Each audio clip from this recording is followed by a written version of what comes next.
दोस्तों नमस्कार, मैं रम्मू सिंह। गुजरात के राजा ने कहा, हाँ मैं गे हूं। गे कहने के बाद इस राजा के साथ क्या हुआ जानते हैं आप? क्या कोई राजा भी गे हो सकता है? किस राजा के पुत्र ने सार्वजनिक रूप से कहा है कि मैं गे हूं? राजकुमार मानवेंद्र सिंह गोहिल का गुजरात के एक राजघराने में जन्म हुआ। महल था, नौकर चाकर थे, शानो शौकत थी, मगर जिंदगी मुश्किलों से भरी हुई थी। गुजरात के महाराज राजपीपला के बेटे मानवेंद्र सिंह गे थे और उन्होंने कई वर्षों तक इस बात को छुपाए रखा, इस बात को राज रखा।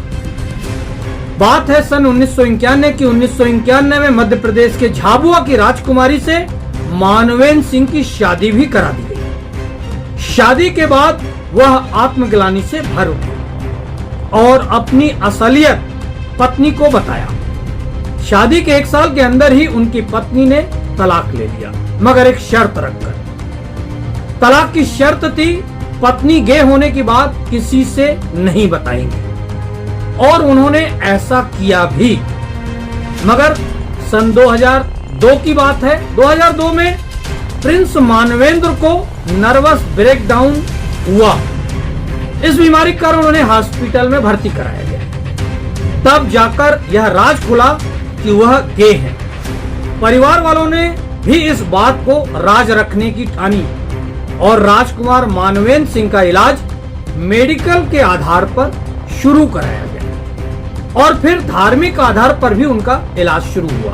मगर इस बीच प्रिंस मानवेंद्र सिंह ने सार्वजनिक रूप से अपने को गे होने की जानकारी दे दी। पूरी दुनिया में इस बात की खबर फैली और चर्चाएं होने लगी। गुजरात में उनके पुतले जलाए गए और प्रिंस की पदवी छीनने की बातें कही जाने लगी, ऐसी मांग उठने लगी। पेरेंट्स ने जायदाद से बेदखल करने और मानवेंद्र से नाता तोड़ने की घोषणा की। तब कहीं जाकर मामला शांत हुआ।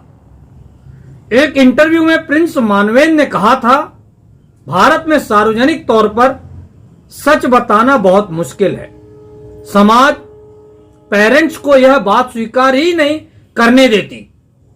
पेरेंट्स अपने बच्चों को ब्लैकमेल करना शुरू कर देते हैं और विपरीत लिंग के शख्स से शादी करने को मजबूर कर देते हैं।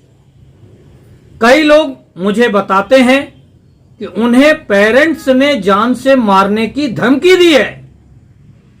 कई ऐसे लोग हैं जो अपनों के डर के चलते शादी के बंधन में बंध जाते हैं।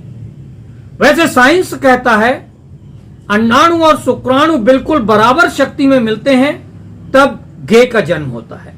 इसमें जन्म लेने वाले का क्या दोष है? उसका कोई दोष नहीं होता।